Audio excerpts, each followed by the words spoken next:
Good evening, everybody. Welcome back to Horse Center. My name is Rich. I am joined, as always, by the king, and I mean the king, like the Elvis of co-hosts, Swiss Army Sean, who's on mute. And then our guest tonight is the one and only Javis Edwards. Mr. Edwards, how are you tonight? Javis, I'm sorry. Forgive me. How are you tonight, Javis? I'm doing fine. Yourself? I'm doing good, thank you. So you made your way to the U.S. from Jamaica.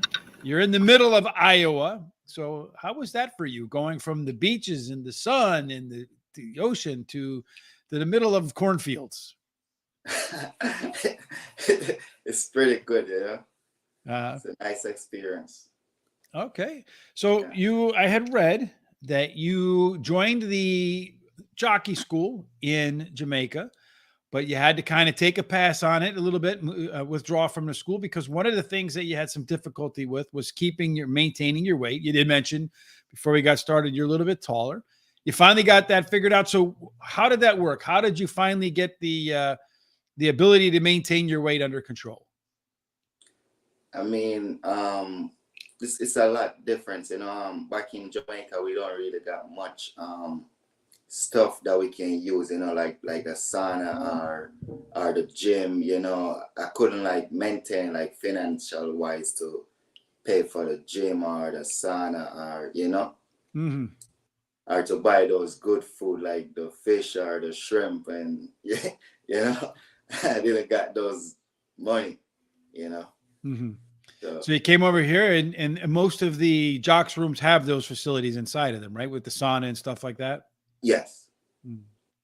And then when I was actually down in Tampa, it was like 900 degrees outside. I saw a lot of the jockeys running around the track with the wetsuits on, and they were losing a little bit of weight. So how tall are you? I'm like 5'7". 5'7". All right. Yeah.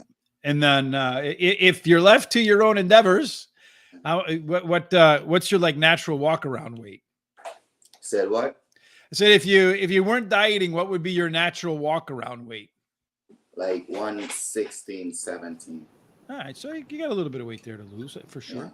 Yeah. So when you were riding at Jamaica, in terms of trying at the school there, what was it in the first place that interested you in horse racing to become a jockey? I mean, my mom usually got like a shop or a store, whatever you guys call it, on the tracks. I used to go to the track with my mom. So I fall in love with the horses. So from your experience, what's the difference between Jamaican tracks? I'm not going to say just Jamaican tracks in terms of the running of the races on the track, but what about the atmosphere, like the people who are watching the races, the fans? So what would you say are some of the similarities and some of the difference between going to the races in Jamaica versus going to the races in the middle of cornfields of Iowa? I mean, in Jamaica, it's a little more exciting and fun. We got more people in the stand in Jamaica when race running.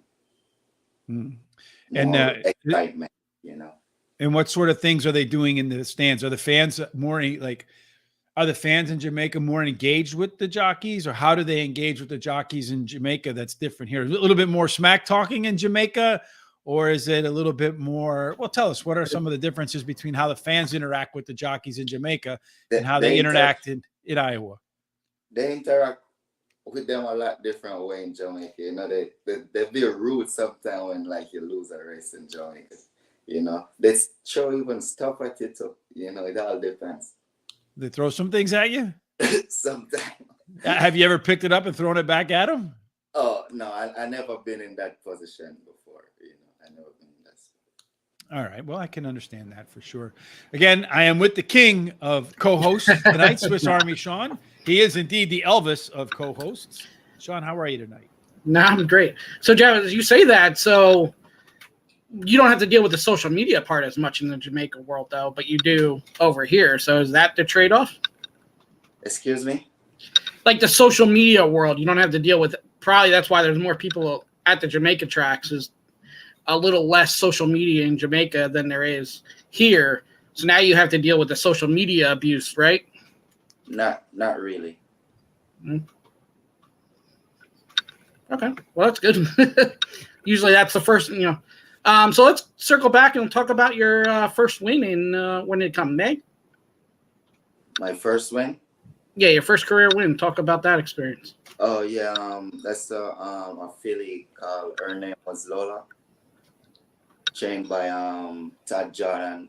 That's Kylie Jordan, that owned by Thomas Adam. It was a great feeling. Did you get the full treatment going back? Yeah, I've been waiting on that feelings, years.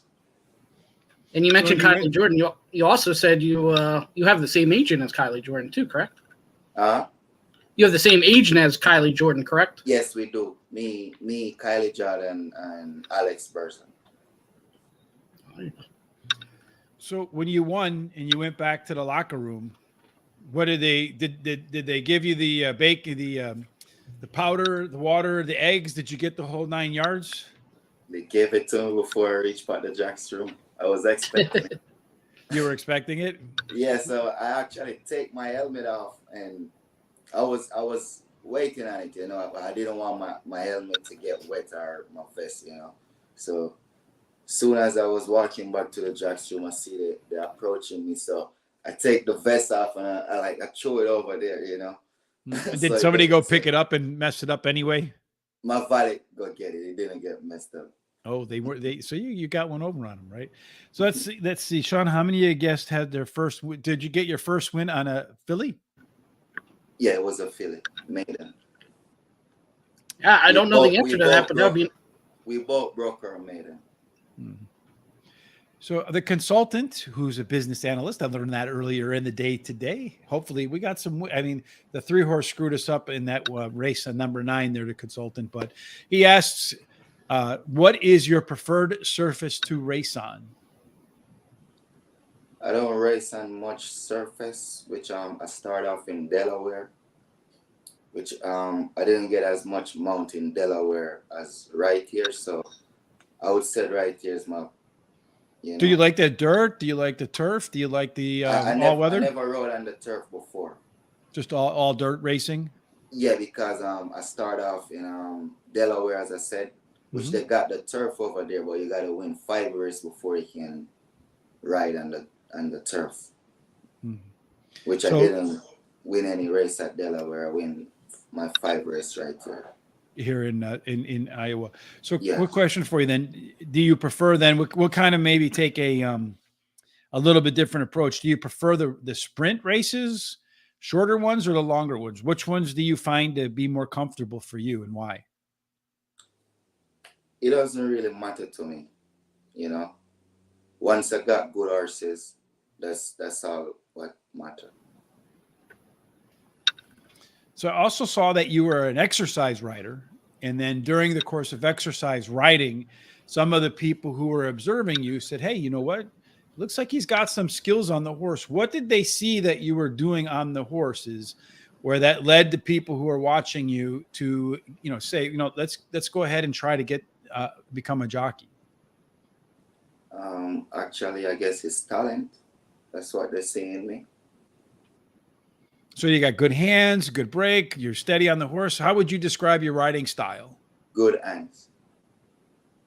Good hands, right? Yeah. For good hands, explain to somebody who's not been a jockey what good hands means. I mean, I broke a lot of babies, and I can see very well in them, I don't really get thrown off so easily, and I can, work hours really good, give you whatever time you ask for. So with the baby, when they're trying to be a little bit more aggressive, how do your hands help you in terms of, is that just managing the reins or just kind of keeping your balance? How do your hands help you with the, staying on a horse and getting the horse to do what you want it to do? I mean, it's all about you use the rider. You just gotta control them, And sometimes I think I can go into a horse brain and tell him what to do, So it sounds like Sean, he can communicate with the horses with a little bit of Telepathy. Maybe you and I can communicate with some telepathy, so I don't have to tell you when to go. But all right. There you go. So you think those hands, or just your riding style in general, do you think it helps more with patience coming from behind, sitting mid-pack, or speed horses? It do. It do. Which one? Both? Yeah. Okay. So that would be the other thing I would add. So if somebody's looking to put you on their horse, what, obviously you said good hands, but what are they getting? What are they getting? Yeah. So like, how would you sell yourself? Oh, would I sell myself? That's the hard one. I leave it to the agent. Okay. Yeah, that is why you have a jockey agent. That's true. So then who are some of the people that have really helped you get to this spot? Some of the people that helped me get to this spot, I got a lot of support, you know, like friends that know I can do it from back in Jamaica, you know, they help motivate me, and, you know, close friends, you know. I actually get here in Iowa. Well, no, I'm just saying helped you along in your career to help you get this far, you know, in horse racing. As I said, like friends that, you know, motivate me and keep telling me to, you know, do it, you can do it, you know. So that's what helped me mostly, you know. And how much has, you said you share agents with Kylie Jordan and Alex Berger? We both had them on the show. I know Alex is very helpful with the younger riders. How much have they helped you? Oh, it's very helpful, you know, like if we rode into a race, I do something bad or whatever the case might be, he sit me back in the jocks room, or when we watching the replay, he tell me where I messed up, or, you know what I'm saying. Walter De La Cruz, he tell me a lot too, you know, when I messed up too, you know. Are there any other tracks on your radar besides Prairie Meadows? To be honest, I don't really got a specific track in mind as yet.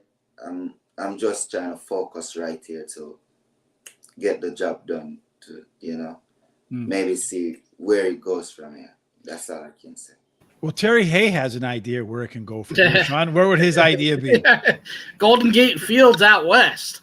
How do you feel about going out west? I wasn't thinking about that side. I never think of that side, you know. But where I really got a little idea, Louisiana. Okay. So you have your eye on like the fairgrounds, Louisiana Downs, Delta Downs, and yeah, it's a fun place. Like, here's a good question. This is a question I kind of wonder about too. Grandma Horse Racing says, do you ever get homesick? So I want to go back to Jamaica. And is there anything in the horse racing community can do to help in the event you do get homesick? Homesick. I never really get homesick, but since I started to ride, I kind of really want to go to Jamaica to ride on that surface, you know, but I cannot go as yet because I start my bug. So I have to finish it before. And you want to go to Jamaica so you can be initiated by the fans. You want someone who throws something at you so you can feel like you're part of the tradition, right? Definitely. Absolutely. 1000% for sure. Okay. So now we're going to get into some stuff here. Your nickname is Song Pong. What does that mean? And where did it come from? I don't know what it means, but I think my mom tell me that it's my older sister gave me that name. I never really questioned it. So it's been around with you for a long time. There's no reason for it. They just woke up one day and said, you know what? You're Song Pong. I don't know where she get that name from, you know, but I just work with it, you know. Well, hopefully one day we can go ahead and maybe you should ask her one time. Where did you get the nickname from, right? When most people hear the name, they'll be like, you're from China, Hong Kong, or one of those places, you know. You know, that's not what I thought of. to be honest with you. I know I asked him about putting the nickname, and he said no, so I don't think he's too fond of the nickname. No. Well, when I think of Pong, I think of either the old video game, right? Pong. Yeah. If you remember that game. Or I think of like beer pong, right? Where you're playing beer pong. So I was wondering if maybe you were singing while you were playing beer pong or something along. No, anyway. I'm not a fan of that. I don't maybe know a DJ or something, right? Yeah, somewhere along those lines. So Grandma Horse Racing says, you know what? Maybe here in the United States, unlike in Jamaica, you can ride a horse one day where they're throwing roses at you. So do you ever think about those big races like the Triple Crown, the Kentucky Derby? Yes, I do, but you know it's gonna take some time. Mm-hmm. And I take from that, you mean you still have things to work on as a rider to get yourself in that situation where Definitely. so some of the things that you feel like you have to work on, share with us what you think you got to get better at, and what your plan is to get better at those things. I mean, I got a lot more to learn, a lot more. Mm-hmm. We just got to see where it goes. It's a lot more to learn. For sure. So do you spend a lot of time in the mornings at the backside, getting as many workouts as you can? Do you? Yes, I do. And how many mounts do you hope to get, and what do you hope to learn from getting more mounts in the mornings? What I learned from getting more mounts in the morning? Mm-hmm. A little more workouts and stuff. Are you hoping to find horses then maybe where you can go to the trainer and say, hey, I really like this horse. Can I ride it? Tell us a little bit about that backside, like your typical day on the backside. I mean, obviously the agent do all of that. Mm-hmm. The agent do most of that part. So how many horses are you getting on in the morning? Usually on a typical day? It all depends how many I got scheduled to work in the morning. How much the agent would tell me I got to get on in the morning. And if I finish those before, I might get on someone else that I'm not scheduled for, just an extra, And how do you feel about, usually Prairie Meadows is running more night races, right? How do you feel about the night races and then waking up in the morning to do that? I don't really used to the night race, so I'm getting used to it. Yeah, and most people, it will get you. Most people, so you haven't been on the turf yet. Most people prefer the turf over the dirt. So maybe one day you'll get there. And then two, a lot of people love that day racing over the night racing, so they don't have to do that. Hopefully. Speaking of different kind of racing at Prairie Meadows not only runs thoroughbreds, but they also tend to mix in some quarter horses as well. Have you had the fun yet of riding a quarter horse? And is that something that's on your mind? I never think of it. They said the quarter horse crazy, so I never think of it before. Well, I know my agent wouldn't happy. Would it be happy if you rode one? He wouldn't let me. No. Ride quarter horse, yeah. Have you? Be honest. If someone came to you and said they want you to ride a quarter horse, and your agent said, "Yeah, okay, go ahead," would you do it just to have the experience? Maybe. So, from what most people said and what I see too as well, the quarter horse, they're really crazy, They're crazy. In what way are they crazy? They're just crazy. Like they will break out the gate and just turn around. Like this one video I see on the internet with the quarter horse. Like as soon as he broke out the gate, he just turned around, like facing back the gate. Once he get the rider off, he head back where the rest of ours was going. That's a good question. What's your worst troubled horse that you've ever been aboard? Have you had anything crazy happen to you, whether you're on the track during a race or while you're working a horse? Nothing crazy never really happened to me riding. Like no horse never really run off in something with me, or no, none of that never happened. But I got thrown on the ground. I got broken arms back home in Jamaica already. Mm. So in Jamaica, you say you fell off the horse. Is that what happened? How did that happen? I think I was like 14 at that time. And this trainer gave me the horse to go gallop. I didn't got much experience that time, much balance. And like soon as I set the horse off, he started to buck jump with me, Mm-hmm. and I went over his head. I broke my wrist. Right there. Yeah. Yeah, that got to be no fun. Grandma Horse Racing with another question for you. Do you have, or let me ad lib to this, who is your mentor? Who is my mentor? Mm-hmm. I got more than one. All right. Well, who are your mentors then? A family friend, his name is Andre. Mm-hmm. He helped me out a lot. And my partner. Your partner. Okay, fantastic. So in terms of your goals for the rest of the Prairie Meadows meet, right now, if I remember correctly, through the meet so far this year in 2023, 76 starts, 8 wins, 11 seconds, 15 thirds. You've already smashed what you earned last year. You're about 200,000, just a few dollars short of $10,000 short of 200,000. What are your goals for the year? What would you like to? I mean, if everything goes exactly the way you hope it would go, what would your goals be for the rest of this year at Prairie Meadows? At Prairie Meadows, Mm-hmm. to be honest, I would love to win at least 50 races at Prairie Meadows before the meets end. That's really my goal. If I can win more than that, I would be grateful, Mm-hmm. How much longer they got left in the meet? The meet ends in September. Okay. Do you have any? So do you have? Or let me ask you a question in terms of how do you prepare for your mounts? Are you one that watches video? Do you look through the program? Do you do a little bit of everything? How do you prepare for your mounts? Some jockeys we talk to do it the same day.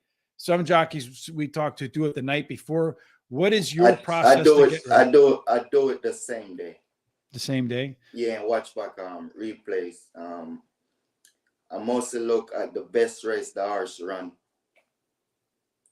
See where he position, see where he make his move. And, I try to ride same like that, You try to copy that race.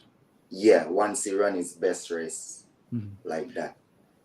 So if the horse gets off to a slow break or it doesn't get into that position that you kind of want to get it into, how do you adjust?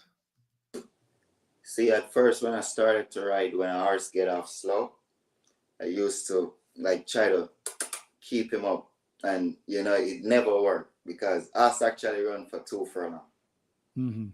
So I used to try to keep him up to let him catch up with them, and he just die out from there. So if I broke slow, I just sit there. I just sit there and watch them till it's time to make the move. Mm. And what do you do if you feel like the horse is going too fast?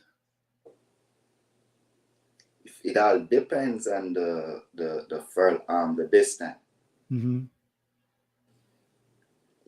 If I'm going mile and I think he's going too fast, you gotta slow it down a little to save as much energy for up the stretch.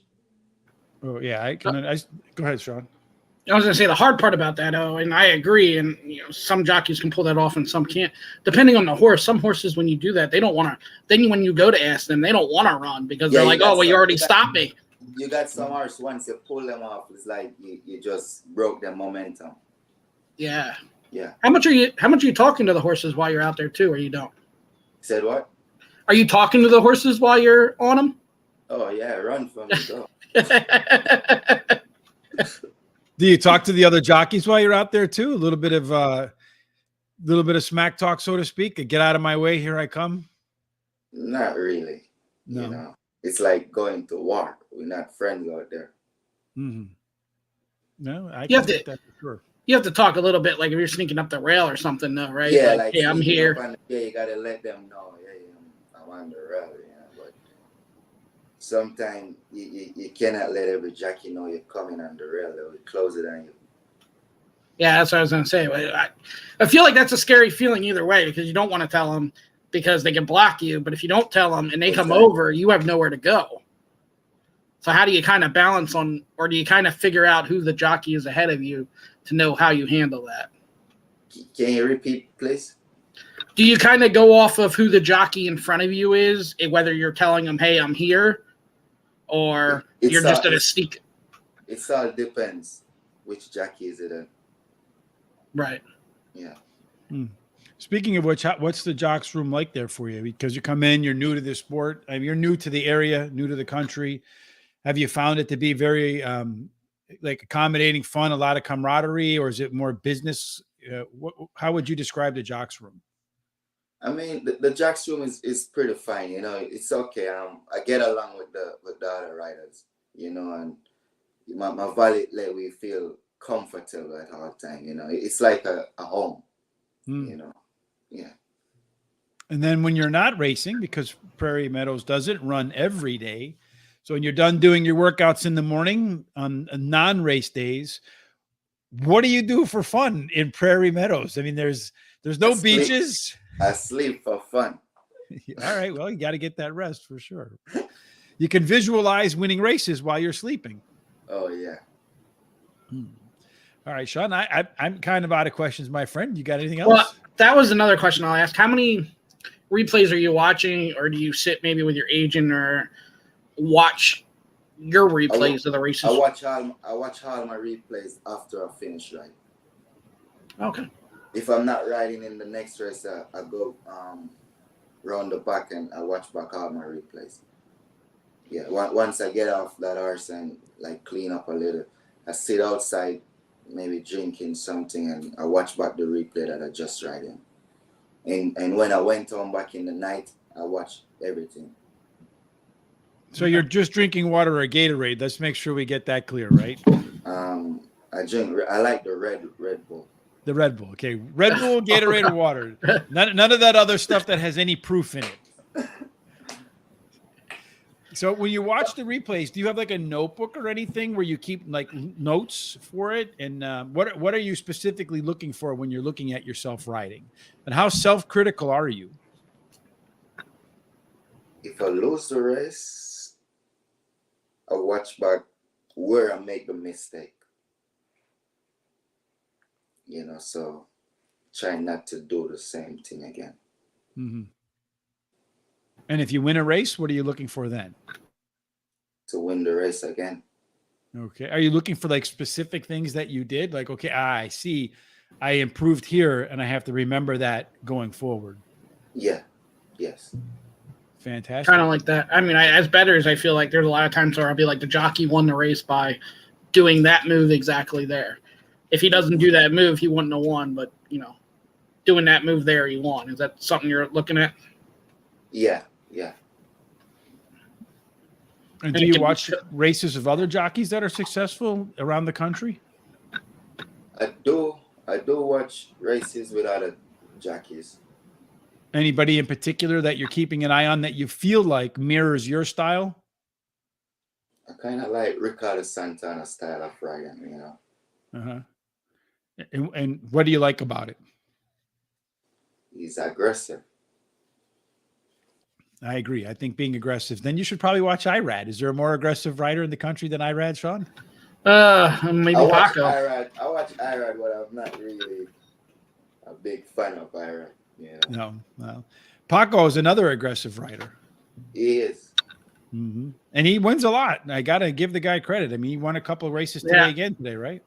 I can't really name an aggressive driver, aggressive jockey that's not successful. Delaware, I used to ride with, Angel Rodriguez, um, Jamie Rodriguez, Michael Sanchez, and I like those Jockey style of riding.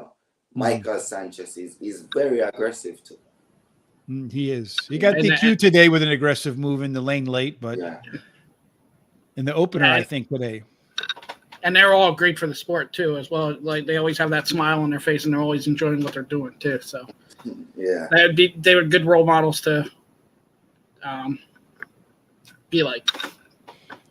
He thinks Emma is aggressive in a good way. So you got a good smile too. Is that something that when you go to jockey school that they teach, no matter where you go, that you have to learn how to have a good smile? I'm always a person that always smiling. I can understand. You lived on an island. I would be smiling all the time if I lived on a sunny island with warm beaches all the time too. No question about that. All right, Sean. Again, I said I am out of questions. I don't really have any more. How about you?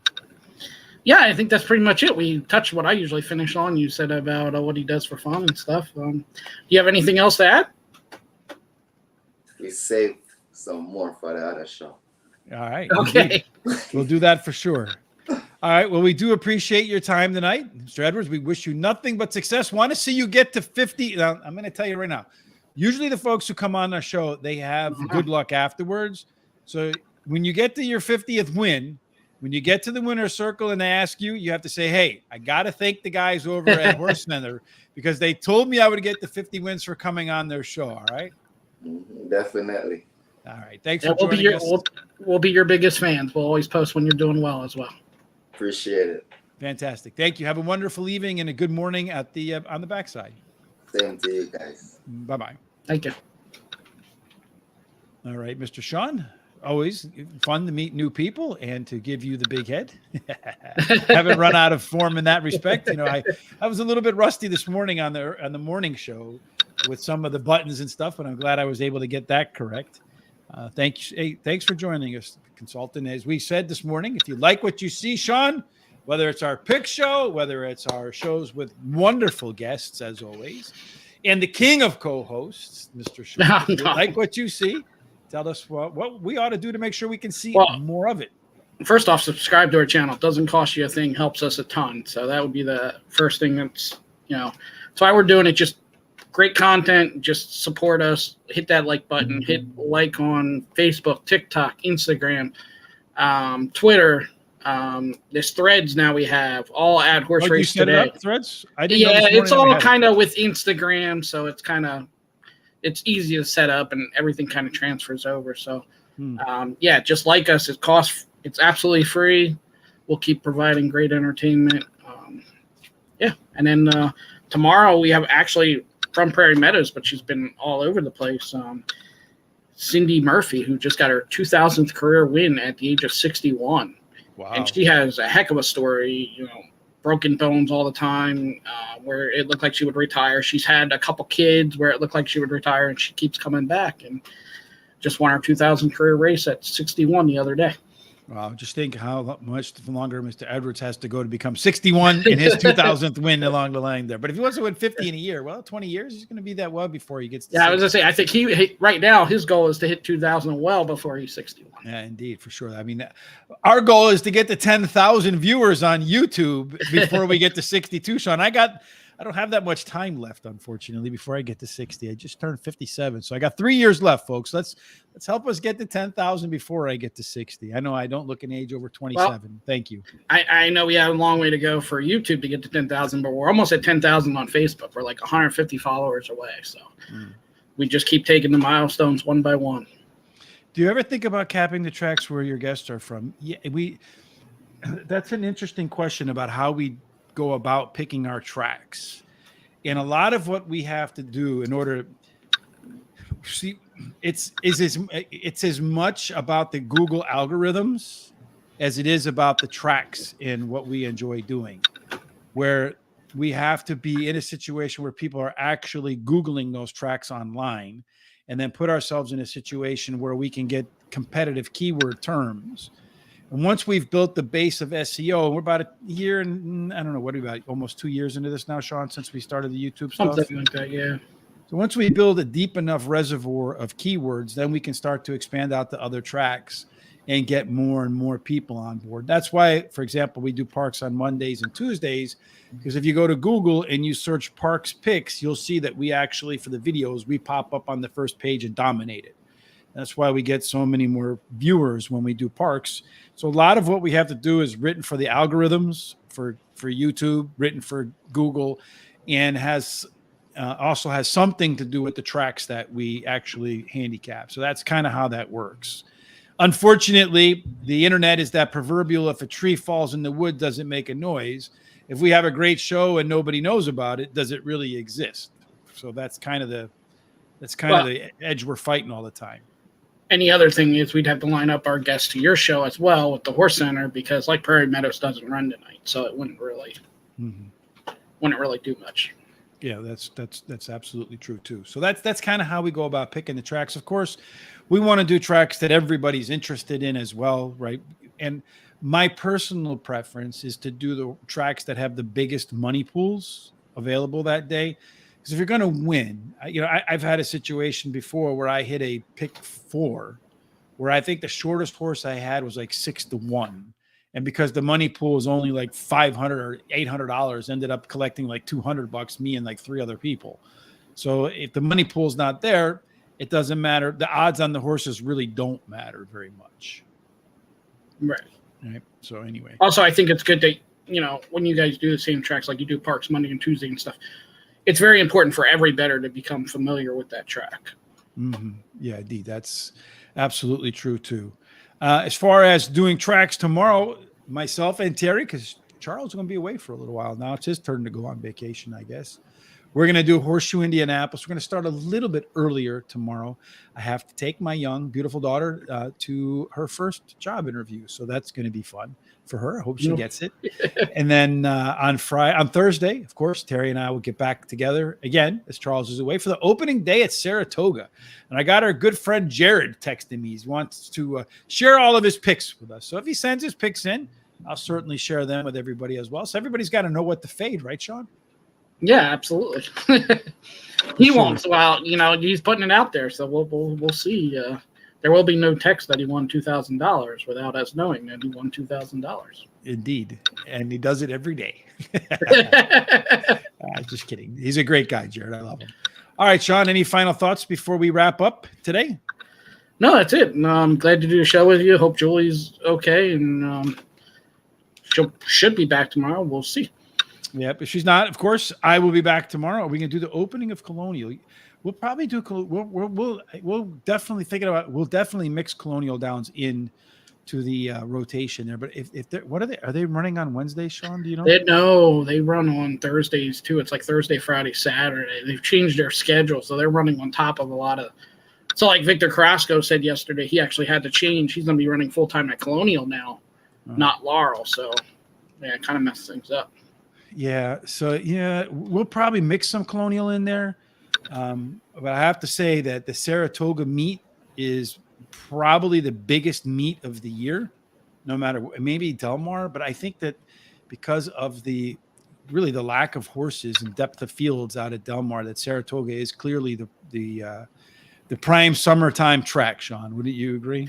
Yeah, I wouldn't say field because actually Del Mar has all that chip and win program stuff, so they get good fields. But yeah, I would definitely say Saratoga's 1 and Del Mar's either a close second or a 1A, but it's definitely not ahead of Saratoga. So yeah, I think it kind of drives me nuts. It's the same as the NFL with the people that they don't watch the NFL all year and then you watch the Super Bowl.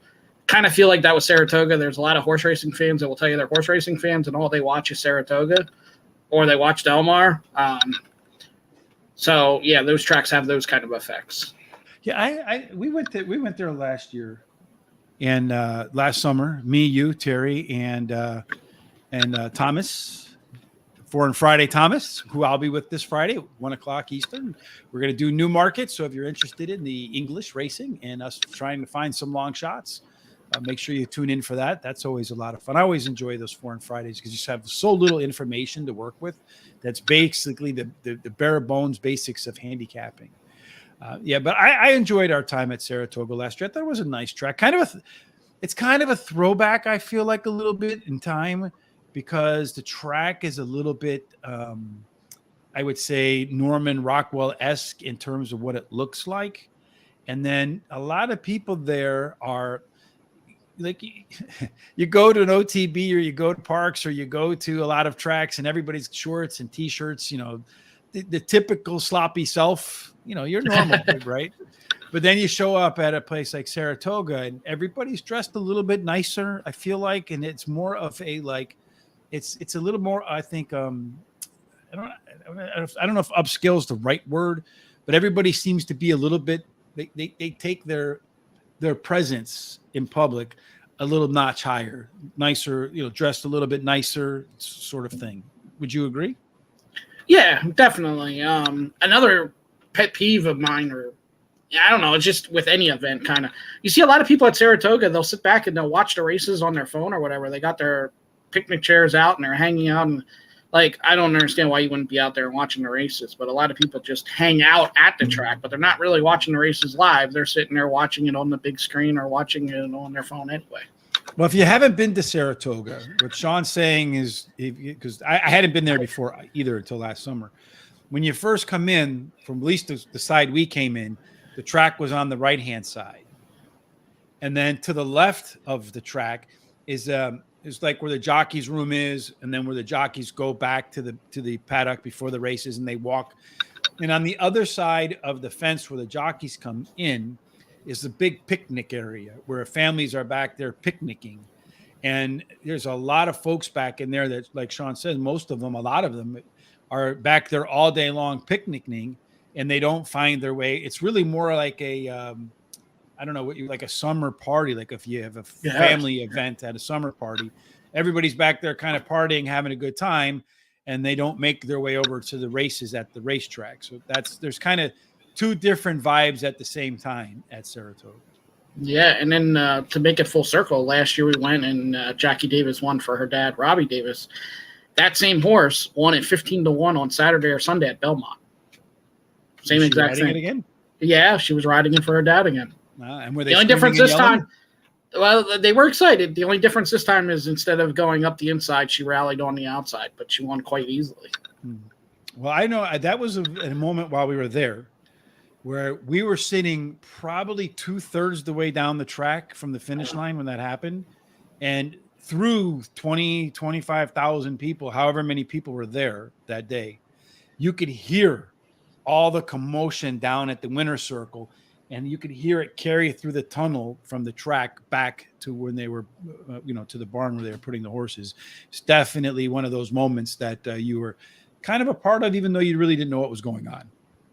Right. Yeah, that's what I was going to say. It's one of those that we're going to always say, hey, we were there. Our first time at Saratoga, this is what happened. I feel like that was the highlight of the day, definitely. That's not what I'm going to remember about going to Saratoga, Sean. Okay. I'm going to remember coming home with the COVID. That's what I'm going to remember. Yeah, that's true. And then finding out that they had like a big breakout of COVID while I was there, and I was wondering, was I Agent Zero, or was I subject of Agent Zero? The other highlight, and not low light because of COVID, but we got to meet Kendrick too. It was always something we'll remember too.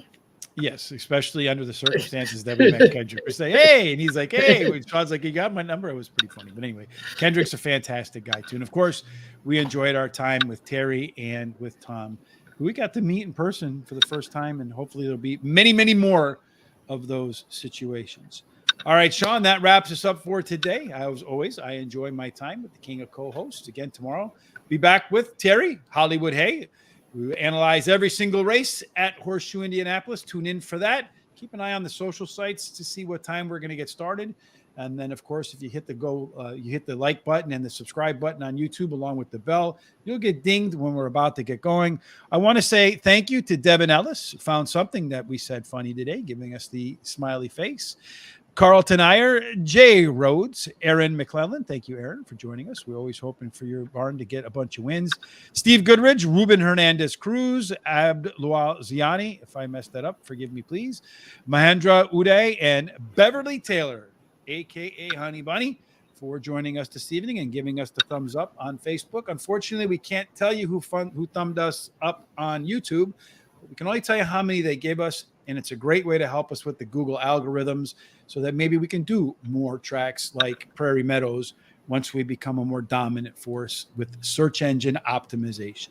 All right, Sean, no matter what you're doing for the rest of tonight, we certainly hope you have God's grace, God's favor, and that it ends up in one place. It can only be our good friend Jay Marco's Winner circle. Indeed. Thanks for joining us. Look forward to seeing you again. Have a fantastic evening.